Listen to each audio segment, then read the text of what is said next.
On first down, that was tipped, picked. Back the other way is A.J. Green. Now it's Brissett, who flexes out wide to the right, direct snap with 2 extra offensive linemen. Touchdown, Cleveland. 5th Bengals drive of the game. They've thrown an interception and punted 3 times. So far, ball's out. Mixon trying to get on top of it. It's still out. Cleveland has it. Pressure and down goes Burrow. The rookie got him, Isaiah Thomas. That's his first sack. Brissett fakes it to Chubb. Takes off. Dives. Touchdown. Brissett looking there. Cooper. A juggle. And a touchdown. No one really knows what exactly to expect. Good protection, aired out. Cooper! Diving catch inside the 15. Chubb breaks through. Touchdown, Cleveland.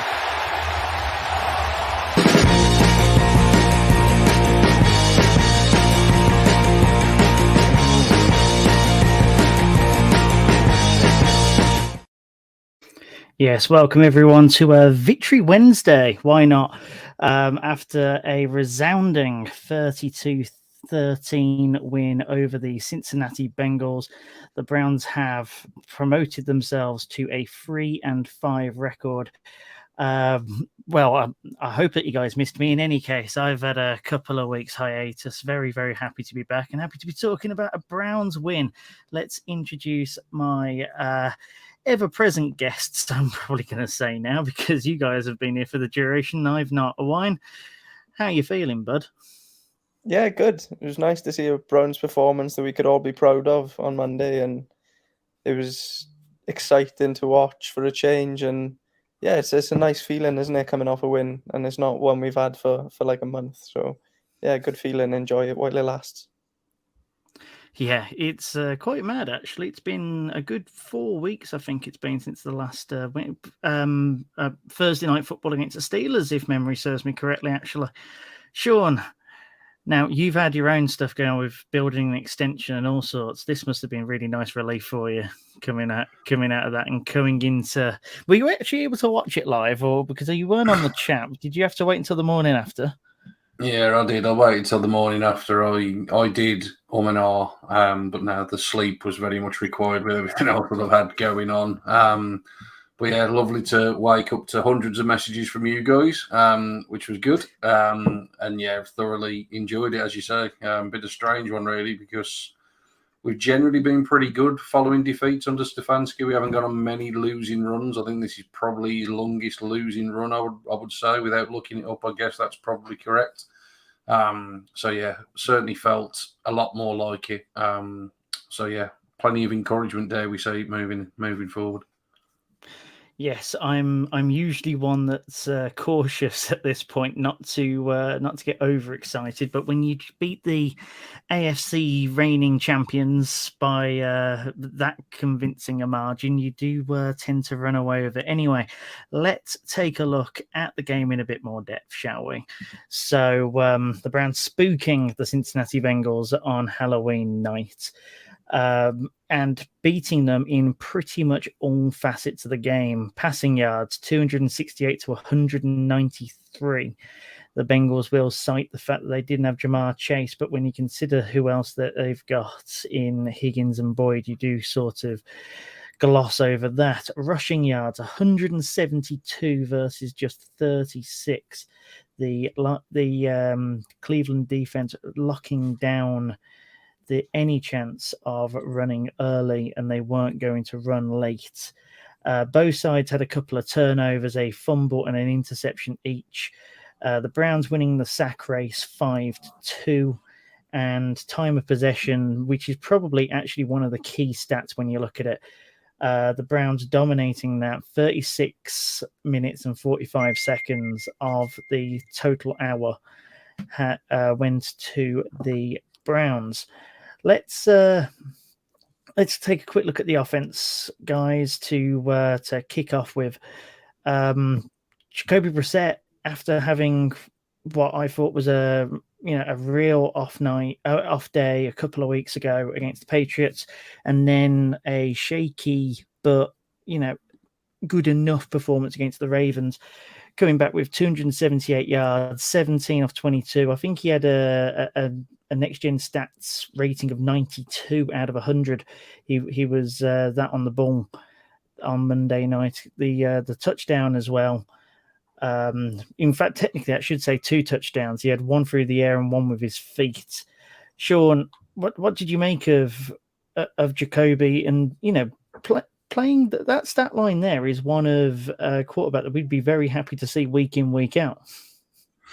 Yeah, most definitely. It's the best he's looked, isn't it, for quite some time now. I think we all were really, really optimistic after his first 2 or 3 starts of the season. We thought that, he'd be a very, very nice little bridge until, later on in the season. It kind of fell off the rails a little bit in the last few weeks, but this was certainly a step back in the right direction. I think the thing that I enjoyed about the performance was, we've talked a lot in the last few weeks, haven't we, about the balance between running the ball, passing the ball. But this was a sort of, for me, the fact that the ball was really passed downfield. When it was passed, Owain's talked about, explosive plays in the passing game, and there were a few on show here Monday night. You've only got to look. I think this is the first time again in the Stefanski era that no tight end has caught a pass. I know Njoku's obviously currently out. But there was no, catches or even targets for Harrison Bryant or Pharaoh Brown, who got a fair bit of work, it seemed like the previous couple of weeks. So this was very much a case of get the wide receivers involved and get them involved pushing the ball down the field. And they obviously stuck true to, what got them to the dance in terms of the running game, which we've said all along. If the two can work in cohesion with each other, this is the Browns' formula for victory, isn't it? We've got the best running back in the league. I think everybody's starting to finally accept that is the case now. I think we probably would have been jumping on that bandwagon for a couple of years. I think the rest of the league is very much now actually taking notice of just how good Nick Chubb actually is. And obviously there's some complementary pieces there, but like I say, certainly, good days for Amari Cooper, Donovan Peoples-Jones. Good bounce back day for Brissett. Yeah, absolutely. And let's touch on Cooper and Peoples-Jones for a second now. I'll wind the 180 odd messages of which Sean's alluding to that he woke up to on Tuesday morning were, I would say, 95% us, as we seem to be one of the few that was able to make it through to the early hours of the morning. And, we were both glowing about, especially Amari Cooper. But let's not take anything away from Donovan Peoples-Jones either. 4 catches from 4 targets, 81 yards. In its own right, it's a fantastic second wide receiver stat. Cooper, 131 yards, 5 from 7 targets. He was given a 6th, and then it was chalked off. And of course, that really nice toe tap touchdown for Cooper as well. Notwithstanding the incredibly nice long pass down the field towards the end of the game, of which we showed in the original highlight reel.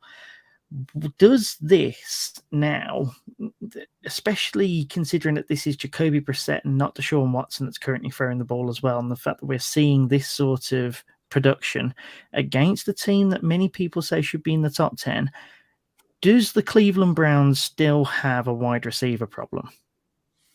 Yes, it does. And I'll tell you why. DPJ has surprised me a bit this year. There was no bigger fan of him when he was coming out of the draft, by the way, than I was. But this season, I thought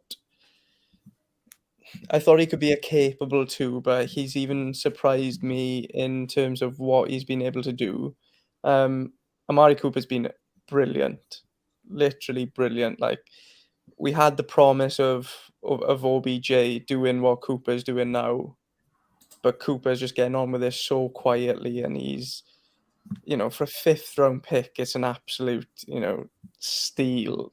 You look at the other sort of trades, Claypool going for a 2. Yes, I know we'll touch on it later when we speak about the trade deadline, but it is laughable. I see Shaun laughing there. It's laughable that we managed to get Amari Cooper. We're all laughing about it, mate. Honestly, when that came madness. through, and it's Chicago's too, not the Ravens too. Yeah, it is honestly madness. So the only caveat I'll say to it is, it was the Bengals that our wide receivers beat up on this week, and they, at the best of times, haven't got the best corners. They did actually end up probably on wide receiver 3, I want to say, playing as a 1, because Eli Apple was already out. They lost another corner to an ACL tear during the game. So I don't want to be a downer, but that's probably something to bear in mind. The only I think Cooper can be a really capable 1. I'm happy with Cooper as a 1. DPJ can be a capable 2. He's showing it this season. I think he's on pace for over 800 yards, which is, more than fine for a wide receiver 2, especially with Jacoby Brissett throwing him the ball. The thing that I would love to add in the offseason, and I will hammer this home until we get to the draft, is an explosive slot player. I think that's the only thing we're missing.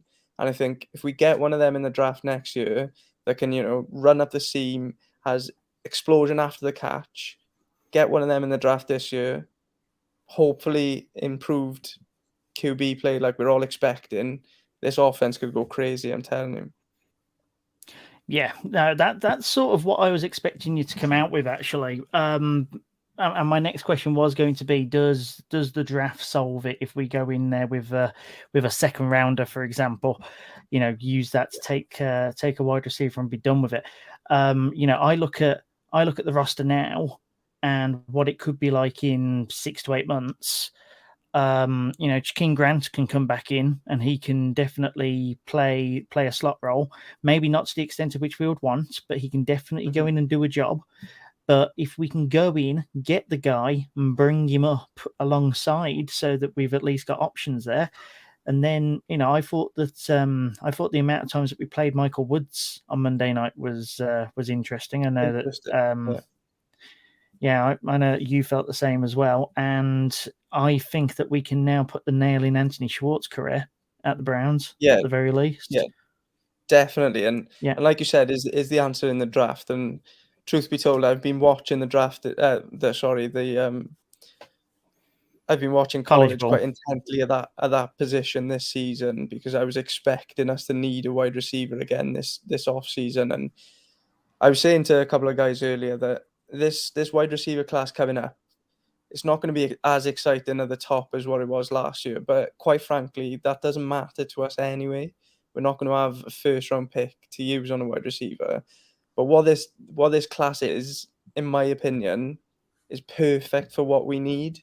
There's a ton of slot players which have explosion, which have speed, which can create after the catch.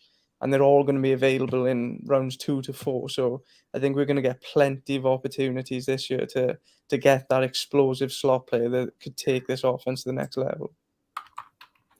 Yeah, exciting times. Definitely exciting times when it comes to that.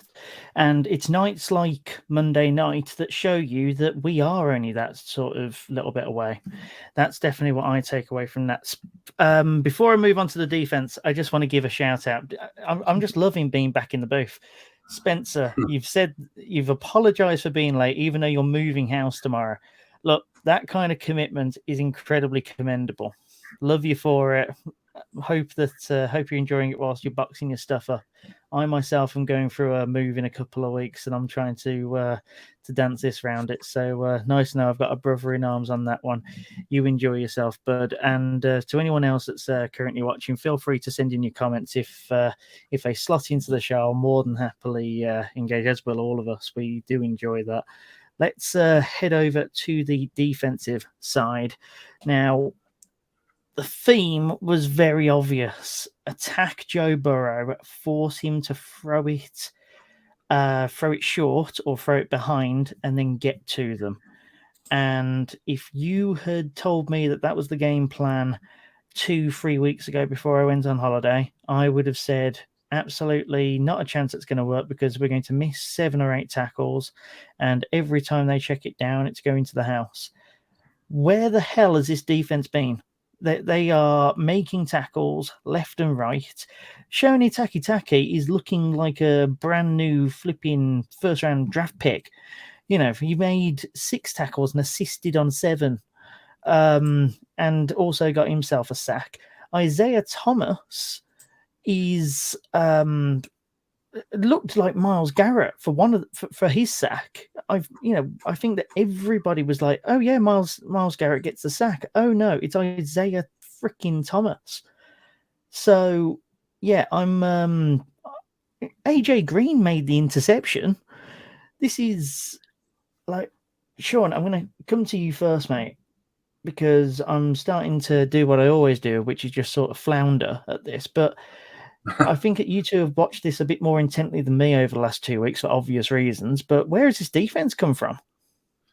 Yeah, I think the biggest frustration with this defense has been the fact that this is kind of what we started to see at the back end of last season, and we all just expected the carryover to be that this would be what we got on week 1. And for whatever reason, it's taken, 5-6 weeks before the defense has started to show out a little bit. I actually thought they played really well against the Ravens. I think it's probably the best game they've put on against the Ravens in terms of keeping Lamar Jackson quiet. Mark Andrews was held without a catch last week, which if you'd have said that going in, everybody would have absolutely snapped your hands off. So for me, I think this has been a steady improvement. Now, is that coupled with a couple of things? Is it a case of Deion Jones has come in, has added a bit of a veteran presence that we lost with Anthony Walker? I think that's part of it. I think Taki has played extremely well when he's been on the field. He's obviously a bigger linebacker, so in terms of helping us against the run, we've really had the benefit of that, which has been excellent. Owain's mentioned him several times this year. I think in terms of the secondary, Martin Emerson has been, I think, a bit of a revolution for a third-round pick, to be completely honest. A little bit of concern in terms of Denzel Ward, in terms of looking at him from a career and a health perspective. This is I think 3rd or 4th concussion. He's still quite young. Everybody obviously takes longer to get over them, and some are more severe than others and all of those type of things. But you often feel with Denzel when he picks up something, whether it be a hamstring, whether it be a concussion, whatever it is, most players maybe take a week to 2 weeks. You can probably add at least another week to 2 with Denzel Ward to get back. But concentrating on the guys that were on the field, I thought Emerson was again excellent. I think he's really physical. And to be honest, as much as I was surprised with that selection earlier on in the year, I think he's really turned out to be a really astute one. And look, it's probably the best Myles Garrett has looked since early part of the season. I think he's tried to obviously play through the sort of repercussions from his car incident. It's obviously going to be affecting him. I think they made comments on it, didn't they, Buck and Aikman in the booth, about the fact that Garrett sort of almost says himself that it's something he's going to have to sort of continue to play with. I think anybody thinking that he's, pain-free would be completely naive, but he looked really up for it Monday night. And to be honest, I actually said going in, I really fancied us because we just seem to be Joe Burrow's kryptonite, don't we? He just does not seem to be able to beat us. That's 0-4 now. It's 0-4, and you could probably say that at least 3 of those games the Bengals would have been favourites, which would have probably been the 2 on the road. And obviously, I think they were certainly the favourites going into Monday night based on the records of the 2 teams.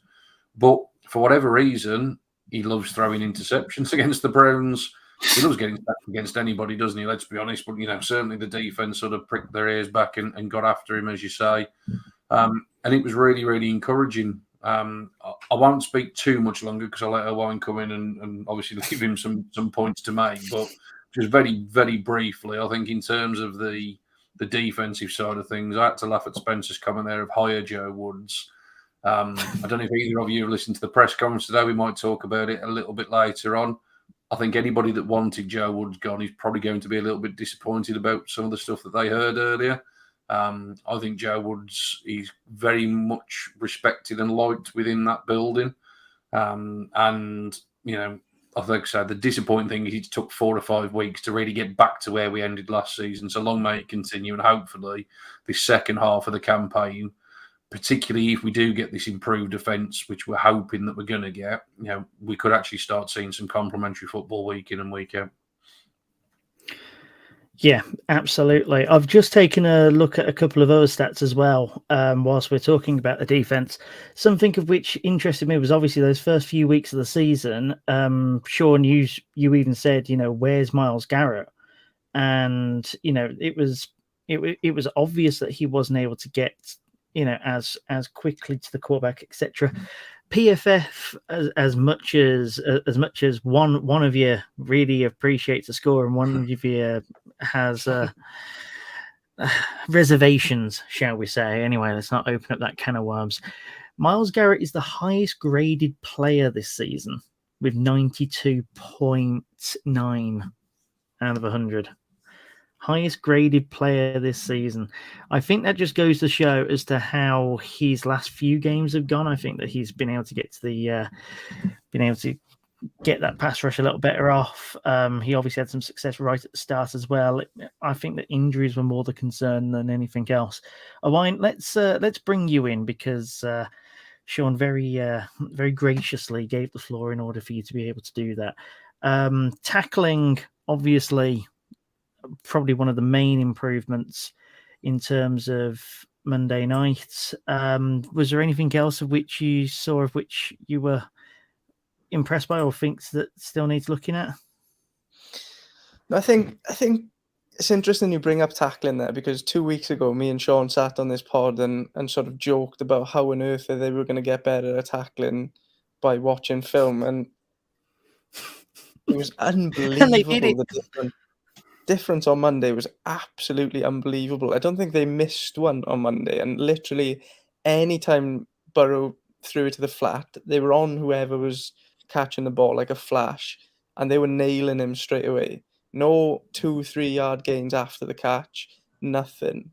So whatever Joe Woods and his staff have done over the last 2 weeks to improve that, then hats off to them, because I didn't think that was possible without them being able to hit in practice. So that's my first point. Secondly, I think me and Ian spoke last week about Martin Emerson and how good he's been this season. But the one thing that we brought up last week was how well he was going to match up to the Bengals. As soon as Chase was out, you knew that him against Higgins was going to be beneficial to Martin Emerson because he's a big physical corner. He likes to get in someone's face at the line of scrimmage.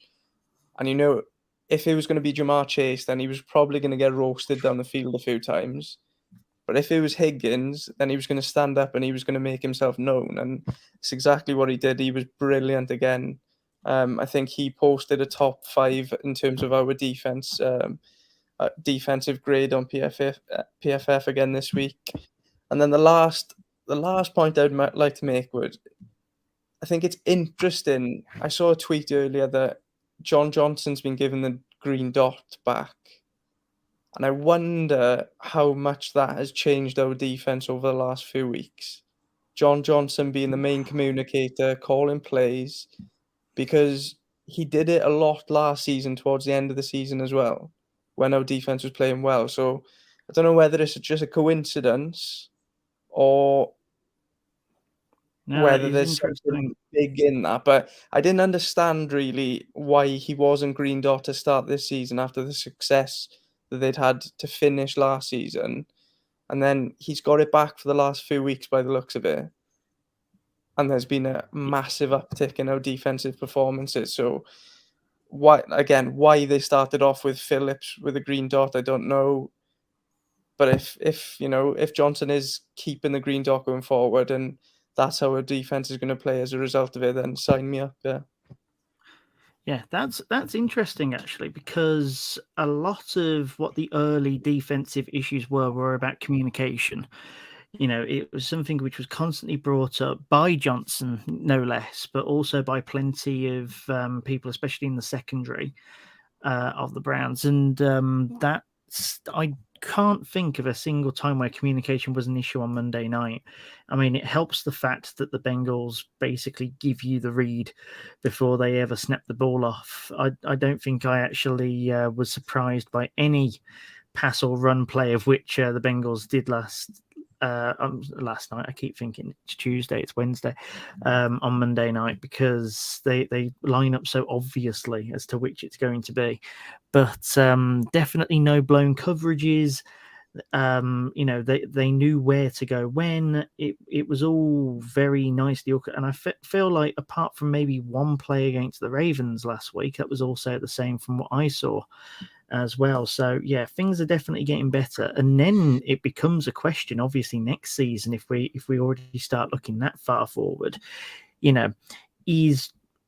if we keep Johnson around, of course, is he the guy who you give the green dot to over Walker? Because, does this just mean that the green dot should go to your secondary rather than your linebackers? But I think that's a question for probably another day. Let's take a look. Really, we've spoken about being scary in a good way, and about Cooper and the rest of the attacking weapons. Let's look to the future with first of all, a quick look to the past. So trade deadline day was yesterday. The Cleveland Browns were expected to be quite busy in terms of potentially giving away one or two players. One being, of course, Kareem Hunt. There was rumors that they were going to potentially honor his trade request. Seemingly that did not transpire. According to Andrew Berry in the press conference yesterday, they said that they did not come close to trading him. So there were some rumors flying around, one being the Eagles, for example. There was a couple of others around the ether as well. I think there was a Dolphins rumor at some point, which just didn't seem right. And I think there was a Bills rumor, which I'm like, why would we be handing AFC contenders who we still have to play this season, a weapon? It doesn't make sense. We would much rather take the comp pick if he ended up going to somewhere good.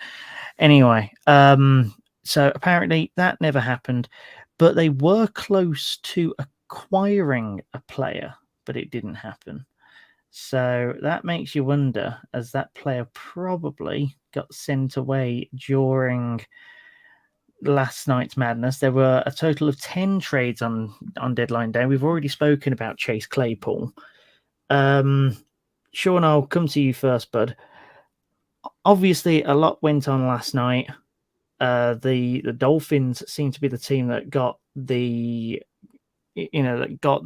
best of the bunch by bringing Bradley Chubb into their linebacker core. Judging by those comments, do you reckon that was potentially the move? And then are you happy that we didn't actually move anybody at all in the end? I think in terms of, for us, was that the move? I'd be very, very doubtful, because we just obviously don't have the draft capital that other teams have. So I'd be very surprised. I would have assumed it would have been a much sort of lower value in terms of draft pick, something, like maybe a 5th, 6th rounder. Defensive tackle was the obvious position, I would imagine. I think obviously any sort of pipe dreams that we had a few weeks ago when Carolina moved on from Matt Rule and we talked about the likes of Derek Brown, they said that he wasn't going, but I can never pronounce the guy's name right. Is it Matt Ioannidis or something along those lines? He might have been a target, but obviously they didn't get anything done. I think in terms of Kareem Hunt, I can understand from a pragmatic and a practicality point of view if you could have got something for him, in as much as we've got Nick Chubb, as we've talked about. Dearness Johnson's proven that he can be a capable backup. We've got other running backs on the roster, and obviously there's the sort of argument that you can pick up a running back, either undrafted free agent or very late in the draft, and probably get some sort of production from them. I think if the value wasn't right, there's every chance. I don't think Kareem Hunt's market's going to be anything like he expects it to be if he hits free agency. And I think you may well find that he ends up back on the Browns on a much more team-friendly deal if they go that route. But it depends, obviously, on their view of the complementary pieces that are left in the running back room, because obviously it's going to still run through Nick Chubb, as we know.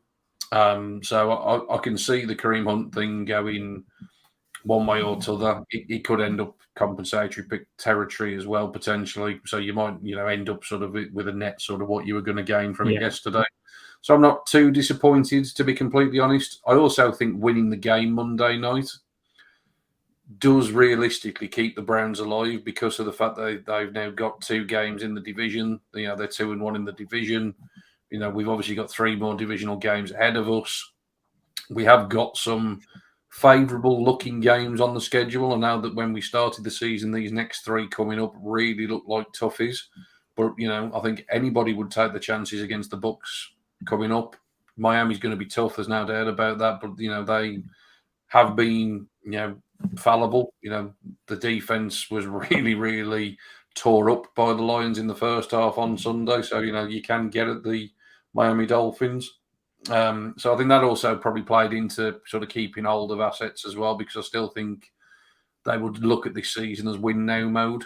Nobody's really pulling away, as we've discussed. So many teams seem to have a mediocre record, don't they? That it's not like you're absolutely miles away from putting a run together. So all in all, not too disappointed. Just in terms of around the league, I actually thought the best bit of business was possibly Hawkinson, tight end, going from Lions to Vikings, which you just talked there about why would we send a rival to an AFC team that we've got to play this season. Well, the Lions have just sent one to a team they have to play twice every year, which seems like a really, really bizarre one.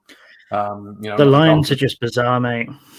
From top to bottom, the Lions are bizarre. I think Hawkinson's a really good player as well. The Vikings haven't had a good tight end since.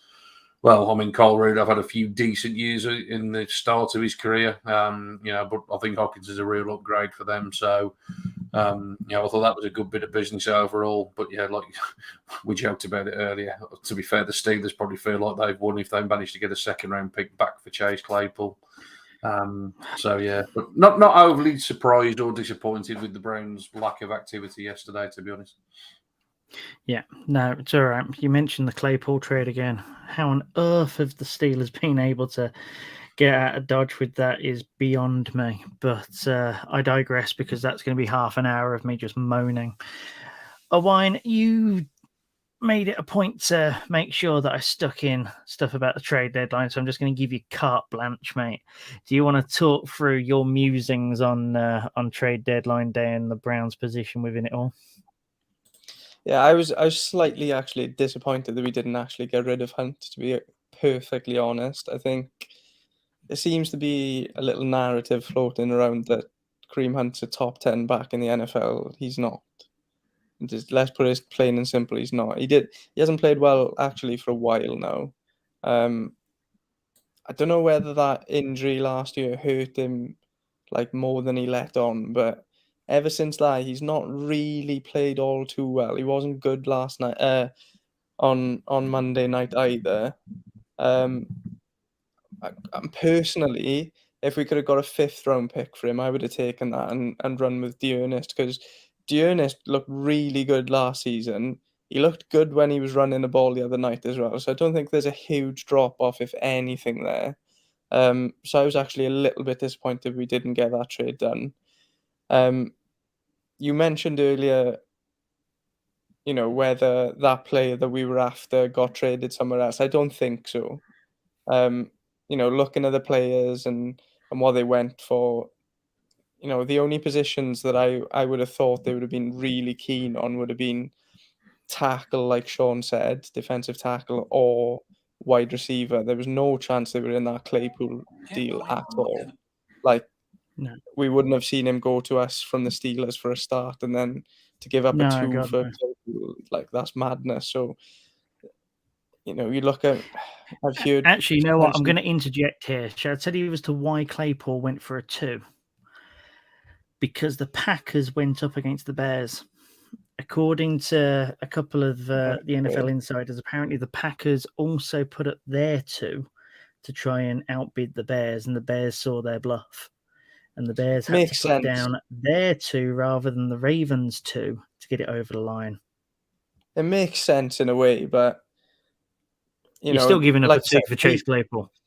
No, we were never going to be involved in that trade. The only wide receiver I can think that we may have been in on would have been Brandon Cooks, maybe for a rental for a while, and obviously he spoke about his frustrations of not getting traded after the deadline had passed yesterday.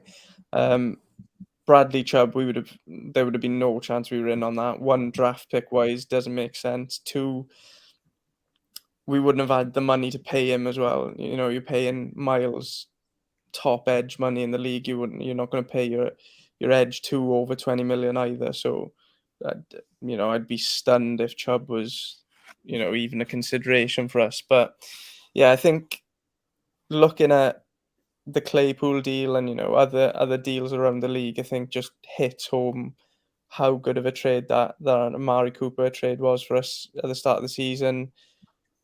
You pay him the 20 mil and trade a 5th round pick instead of going into free agency and having no idea what you're getting there. Like Christian Kirk ended up near 20 mil APY, and he's actually been okay at Jacksonville, but to get a proven number one for a 5th round pick and 20 million in these times, we see him with a Claypool deal, how wide receivers are regarded around the league at the moment and how important they are. You see it with that deal. You see it with Kirk getting almost 20 million a year. You see it with some of these extensions. Chris Olave trade where Saints give up yet another 1st rounder for a wide receiver. 6 wide receivers going in the top 20 picks in the NFL draft. That's a really premium position in the NFL at the moment. So, you can have some criticisms about how Andrew Berry sometimes made a couple of poor decisions, but getting value for players like that one, I think Deion Jones is going to work out a real good trade for us as well. So, those low risk trades have been unbelievable, and that was one of them. Yeah, absolutely. For what it's worth, I'm actually quite glad that we didn't do anything yesterday. I find that midway through the season, you overpay, and usually it's a case of if you know that you're right on the cusp and that you want to go over the top. I think that the Browns probably consider themselves on the fringes and are happy to just see where it goes. I think that they've sort of seen this as a lost opportunity, and they're just happy to cut their losses with it without having to, cut into their cap or into their dwindling draft capital, even though they do seem to be going down the Rams route of just throw picks at things. Obviously, they haven't gone full Rams, otherwise they would have done quite a bit of business yesterday. But yeah, by the by, I actually think that we've got a pretty good nucleus to go forward with at the very least, of which is what I'd like to bring our attention to just for the last 5 minutes or so before we do a bit of barking mad to finish off. So obviously we're now 3-5. We've had somewhat of a tumultuous story in terms of our losses, in that in all but one game it's been by 1 score. And after you get the Dolphins, the Bills, and the Bucks out the way, the strength of schedule goes right down. Now you can just tell me if I'm sniffing the paint or not here. 9 and 8 and the 7th wildcard pick are not out of the equation. Am I mad? I don't think you're mad. I think we've said it's been a very strange season, in as much as, apart from the real top tier teams, everybody else seems to be very, very similar. So I think that is obviously a massive help. I think the division is still arguably the best route in. We're only a couple of games back in that. We'll wait and see how that all shakes out come the end of the season. But like I say, I think you obviously now got a game in against the Bengals. I think the Steelers are obviously not going to be anywhere close to contending come the end. I think the next Ravens game is huge, as sort of probably anticipated it would be pre-season. So much rests on what we get when Deshaun Watson comes back and actually starts playing, doesn't it? I think there's this massive expectation from some that he will come in and he will just be lights out. All I would say to that is cast your minds back around about, 10, 11 weeks to the first pre-season game, which feels like an eternity ago. And yes, it was pre-season, but that was pretty rough to watch.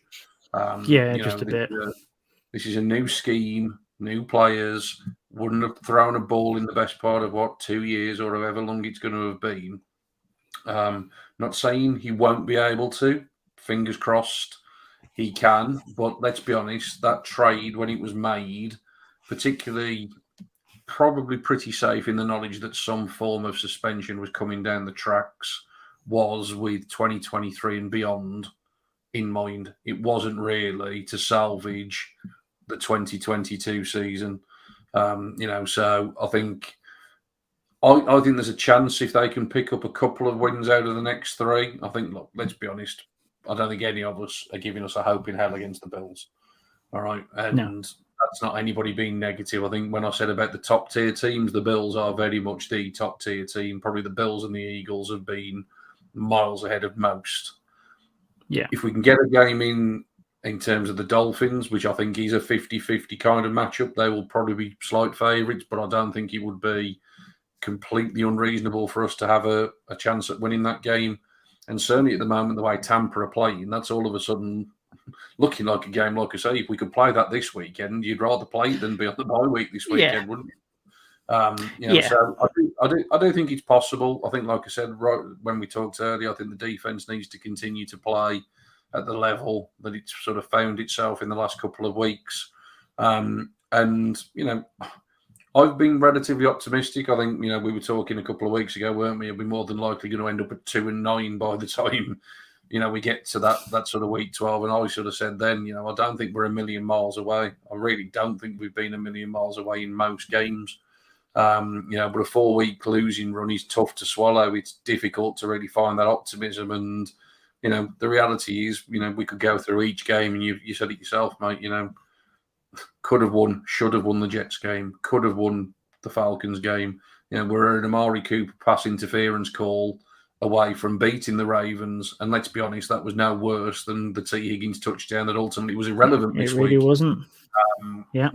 These things have a way of working themselves out. I don't think we're a poor team. I think we'll probably end up in and around about 500. If 9-8 is enough to make the playoffs, then great. But like I say, really, this season, as much as I don't really like it and I wouldn't have gone the route that we've gone, the realities we have, this is all really about the building blocks for 2023. Because really, that's when it's going to go all in. Again, referring to the press conference today, that's why all this cap money that we've got at the minute is being rolled over, because I think the Browns will be very, very aggressive when it comes to free agency next year in terms of some of the important positions like defensive tackle. They're not going to address that in the draft. There is no way they'll address that in the draft. That will be a proven veteran. It won't be a rental like a Sue or people like that have been mentioned this year to try and plug the gap. It'll be somebody that will come in on a good 3 or 4 year deal, and hopefully be a real difference maker. So I think the future is very, very positive.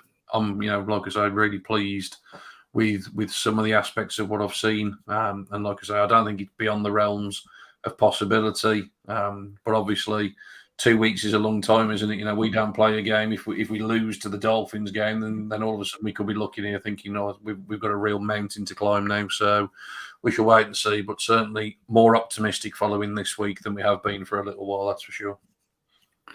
Yeah, sorry. It's interesting that you bring up the cap space issue. I think that once we actually pay everyone, I think that our cap space almost dwindles to nothing, doesn't it? I'm currently frantically looking at over the cap and spot rack as we're talking. 22. Obviously, we have the most cap space this year with 32 and a bit mil.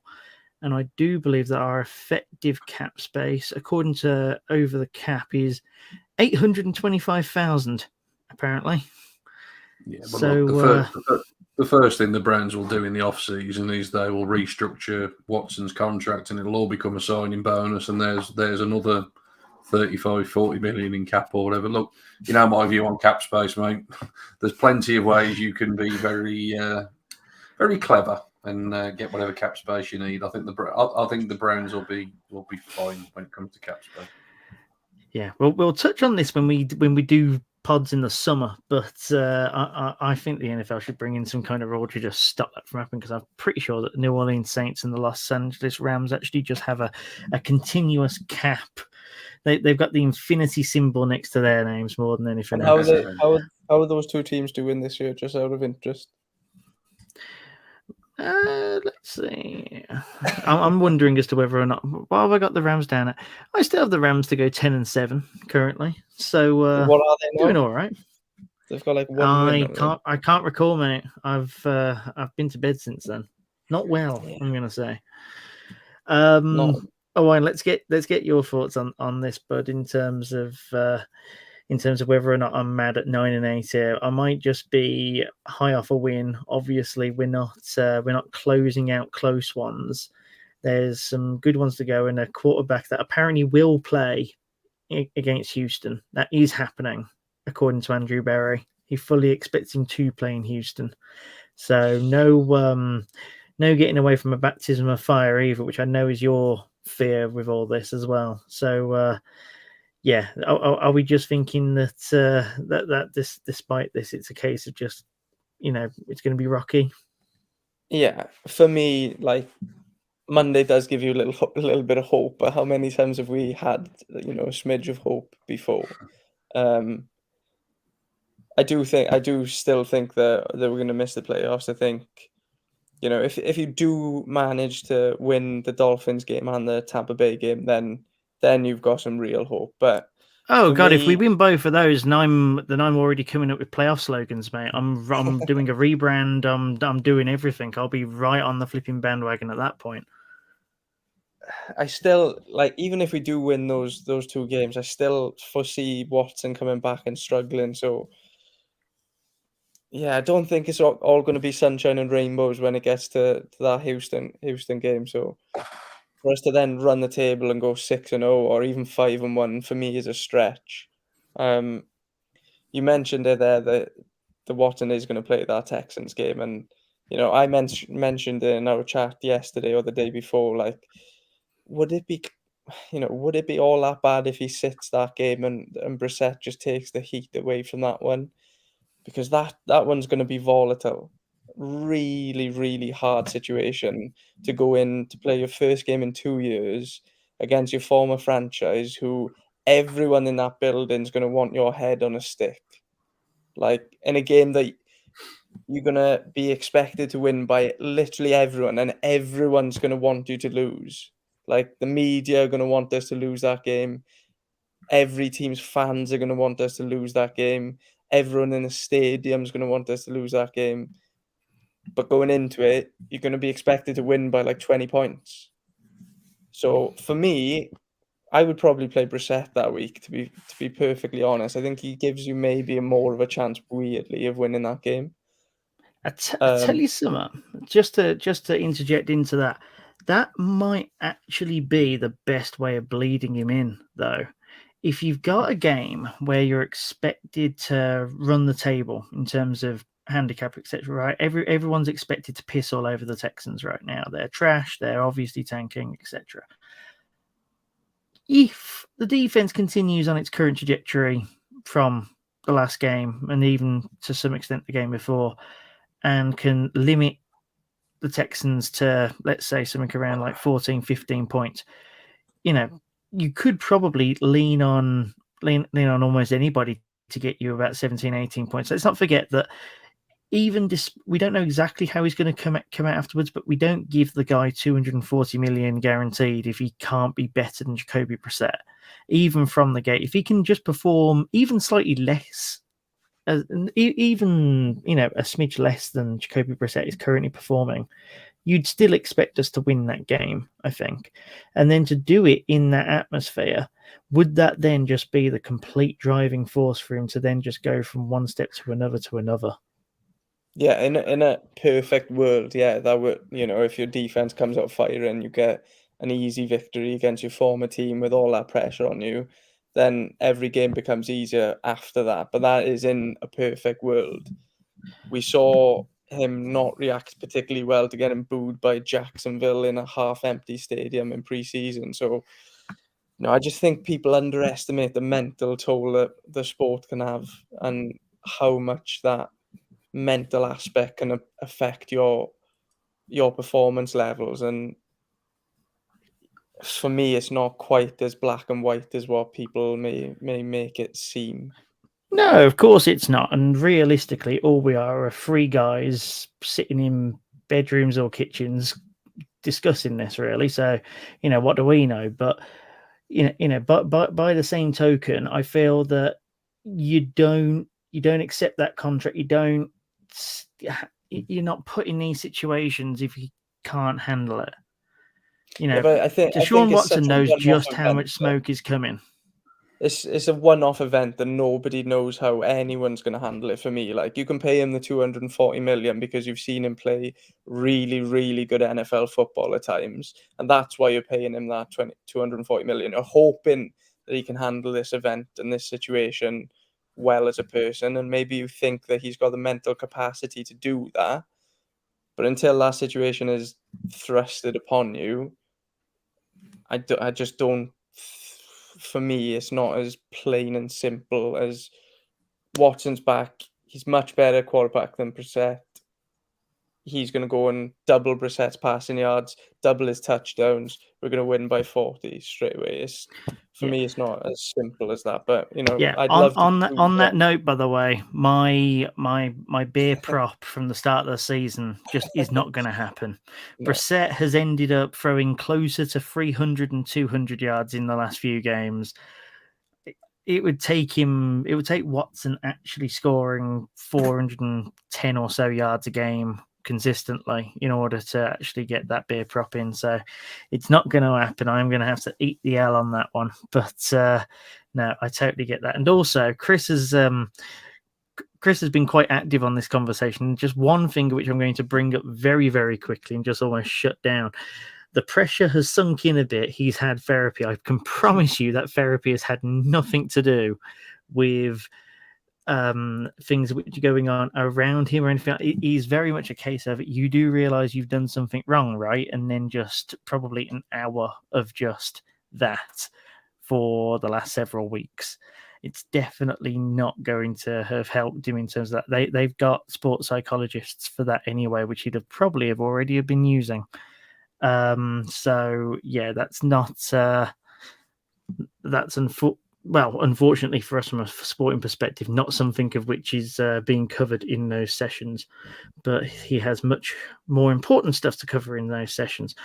Before I close off this and go to something a bit more lighthearted, Shaun, do you want to jump in on any of that at all? Yeah, look, I think I can understand the validity in both ways of approaching it. I think, look, I've said, I think the reality is that, it's been confirmed today he's going to play. Again, like I said, we talked about it enough in the off-season, didn't we? Like it, dislike it, whatever your views on it were, it's something we're going to have to get used to.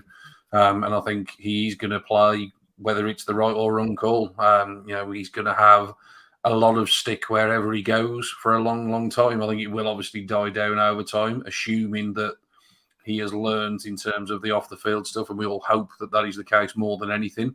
And then hopefully it will quieten down over the course of his career, but it's not gonna happen overnight. I was at the London game on Sunday, and I did think to myself, if I'm sitting here in 12 months' time, and the Browns are over in London, fingers crossed, it's about time. The Jags obviously did all their entrance on Sunday, and they obviously announce all the starters, don't they, on the offense? And obviously, the quarterback gets the final call out.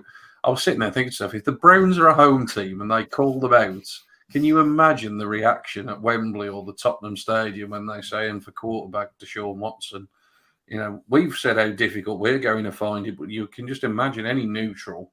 It's just going to be horrendous. But look, at the end of the day, I'll rip my Browns top off and boo with them as well. At the end of the day, we talked about it enough, haven't we? None of us have defended anything that he's done. He's done wrong. The hope is that he has, the therapy in terms of, making sure that those kind of things don't happen, that his awareness around what he has or hasn't done in the past.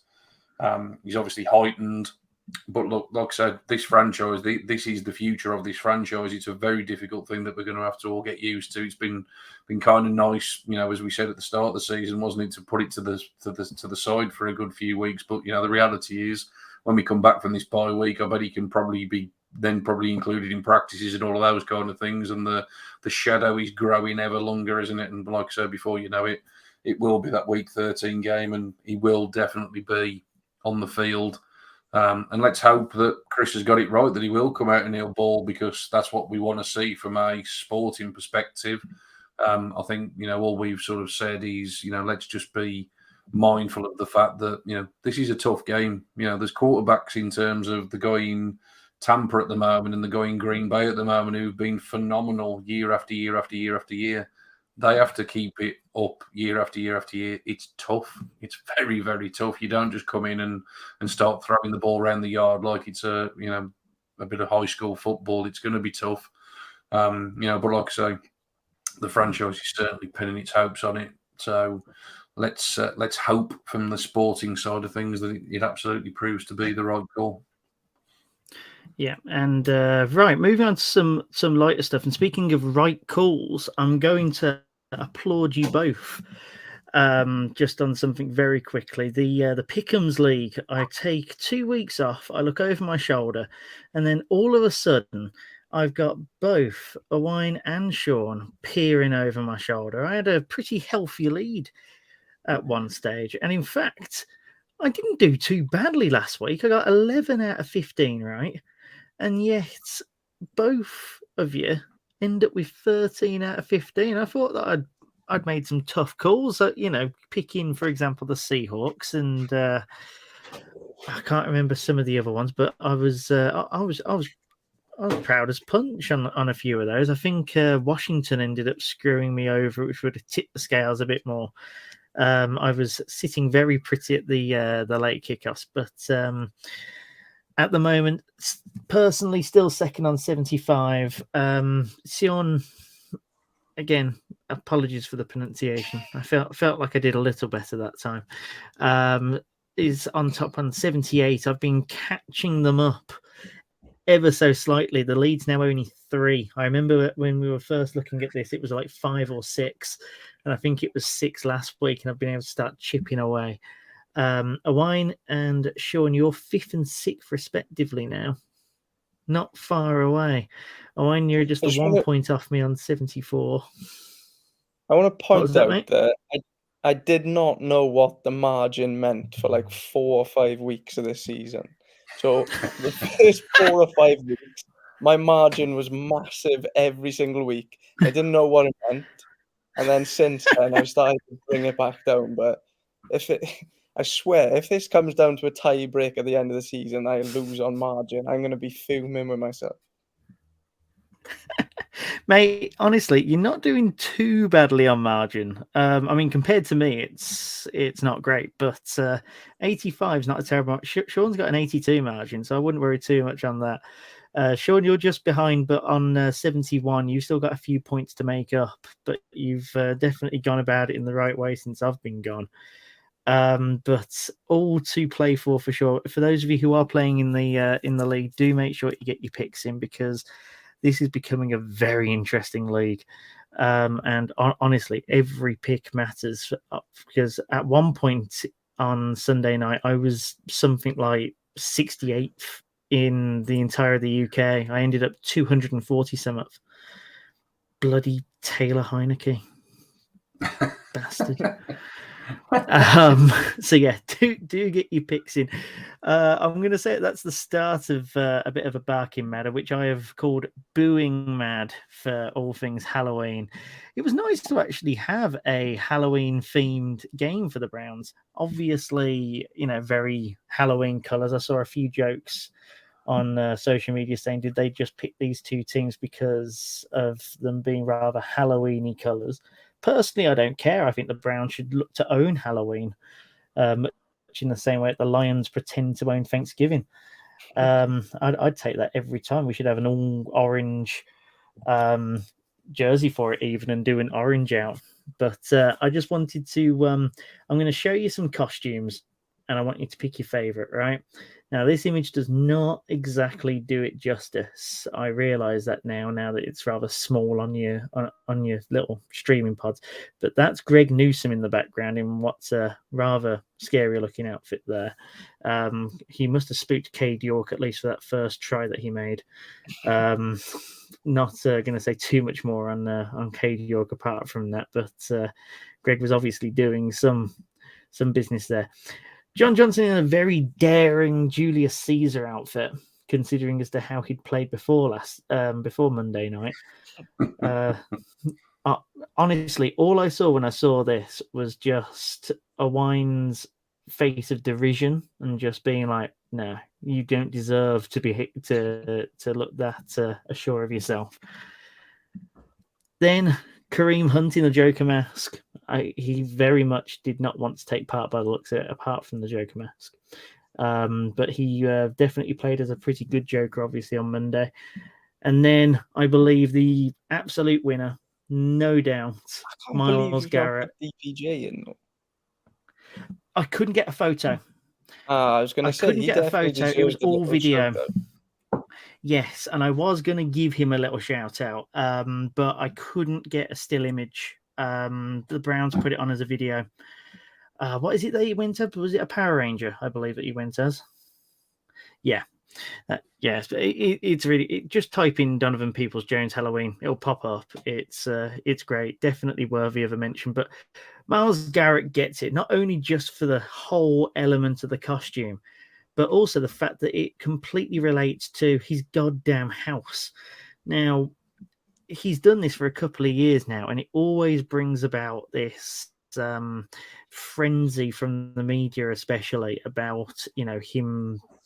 He utilizes his career and builds it into his displays. You can't see it that well from this photograph, but for those of you at home that are maybe watching this full screen on a desktop, for example, you can see it's a full Stranger Things style setup. I won't give away exactly what it's describing in case you haven't actually watched the last season yet. But essentially, it's Joe Burrow in a very compromising position, essentially about to be taken by the character of which Myles Garrett is portraying, and around him are quarterbacks who he has previously sacked, including Baker Mayfield.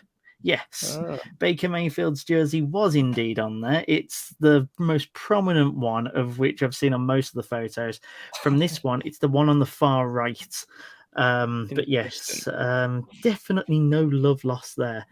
One question for you both on it, because I've heard different things from people, and I got so in my head about it before the game yesterday that I felt like it needed its own thing. Players dressing up for Halloween. Do we care at all? And if we care, is it a good thing or a bad thing? Because I've heard so many people go, "Oh, just win a game. Whereas I actually think it sort of adds to it. I like the tradition of it personally. No, personally, I think it's just a little bit of fun. I think those things, having played a team sport for a long time in football, I think those things can bring teams together in a certain type of way, like a little bit of camaraderie. People will be having competitions, who looks the best, who looks the worst. There'll probably be a fine for whoever looks the worst or puts the least amount of effort in. So those things can bring a little bit of so Cade York definitely gets it then. Cade York definitely gets that fine. Yeah, quite possibly, to be fair. Maybe even the special teams has one, offense, defense. You may have 3 different ones. So, yeah, I don't think there's anything wrong with it personally. Just have a little bit of fun. Bengals didn't dress up; they lost anyway. So it doesn't make any difference the outcome of a game whatsoever. I've always found it a little bit weird, actually, that the teams in the NFL don't have a sort of like club tracksuit or club like suit or whatever, because over your don't give them that idea. Don't give them that idea. I cannot buy any more merch. Don't do it. No, true. Maybe they should all dress with the equipment staff hoodie, and then not sell them to the general public. That would be a really good idea. Well, I tell you what. Actually, do you recall? I think it might have been last year or the year before. The Browns had a road uniform of which they wore when they were traveling on the road. It was an all grey thing, with the stripes as kind of like the logo on it. It looked absolutely awful. Yeah. But it was that sense of uniformity, and I think that if they do something like that, then it's going to have to be something that's a bit more worked out, a bit more stylish in a way that Nike can. Yeah. Yeah, Sean, you strike me as someone that would be. Sorry, Owain, what was that? We saw Joe Hayden obviously get his honor in by the Browns and retiring as a Brown, and we saw he got an equipment staff hoodie as well by the looks of it, which looked incredible. So, if by any chance there's anyone on the Browns front office listening to this, do you not know? Did you not take my advice the other week? Browns it's not the real one. It's as not close the as real you're one gonna until get. they release the Nike ones. Then mate, it's as close as you're gonna get. No, it's not good enough. Until they release the Nike ones, then I'll sell my house and then buy one with the money that I get. But until that happens, I'm sure your missus will be well proud of that. Well, I look good for it anyway in that. So. Yeah. Your missus and your little one will be like, "Oh, why do we live in a tent, Daddy? Got my equipment. I'll buy them one yet. too. Don't have anything to I have to live in it, but yeah. Sean, you strike me as someone that doesn't really care for this sort of nonsense, but let's hear your few pence on it. I don't really care either way, mate, is the honest answer. I think Owain just said it there. It doesn't fundamentally make a difference to whether you win the game or not, does it? I think it's an obvious, easy, cheap shot for people to take if you don't win. And that's the danger, I suppose, that, would people be sitting here saying the same if the score was 13-32 the other way around? But they're human beings at the end of the day. We all have stuff that goes on outside of our professional lives, and you want to sort of take some time to chill out and enjoy yourself. That's what it's all about. So I've got no problem with it, really, to be completely honest. Like you say, it's much more an American thing anyway, Halloween, than it is over here, isn't it? To be honest, it's kind of growing in popularity until the cost of living crisis has struck. Nobody can afford to buy sweets for the trick or treaters. It turns out that trick or treat now is just plain theft. Exactly, mate. Exactly. So but now, like I say, harmless bit of fun, and obviously, like I say, as long as you do get the win afterwards, nobody then really cares at all, do they? So no problem with it. I'm pretty sure that Myles Garrett would have looked incredibly stupid had he not had the performance that he had, but he backed up his costume and his antics probably tenfold of his performance. So keep doing it. And for the love of God, please, let's get a petition going to own Halloween. I would very, very much love a Browns home game every Halloween, but that's just me. Right, that is it for this week, folks. Obviously, no game to preview. Otherwise, we'd have done it half an hour ago. But no game to preview, obviously, this week. We are on a bye, but we are not taking a holiday. We will be on a little later than usual next week. We're on, obviously, a little later than usual this week because of Monday Night Football. We plan to be on either Wednesday or Thursday next week. We haven't quite ironed out the details yet, but it won't be early in the week. It will definitely be later in the week. So do keep your eyes peeled for that. In the meantime, the Full 10 Yards NFL podcast is out. You can look at that now. And also, if you go to either at Believeland Brit or at Full 10 Yards, you can find us on Twitter for a hell of a lot more commentary, articles, etc., including the power rankings, of which have been away for a couple of weeks because I've been away. Little sneak preview. The Browns are 13th in them this week, of which some would say is too high, and to those people I would say is you do them then, and then you can put them wherever you want. But 13th is where they're at right now. I'm sick to death of putting us 19th and then us beating a good team. So yes, that is us for now. We will see you next week when we will be previewing the Miami Dolphins. I'm pretty sure that we'll have somebody from the Full 10 Yards Network helping us out with that by hook or by crook. We have far too many Dolphins fans to mention on there, so we'll definitely get a guest for that. Shaun, Owain, thank you very much for this. Oh, bloody hell, it's gone over an hour already. My goodness. Yes, thank you for talking Browns with me for over an hour, and until next week, we will see you there.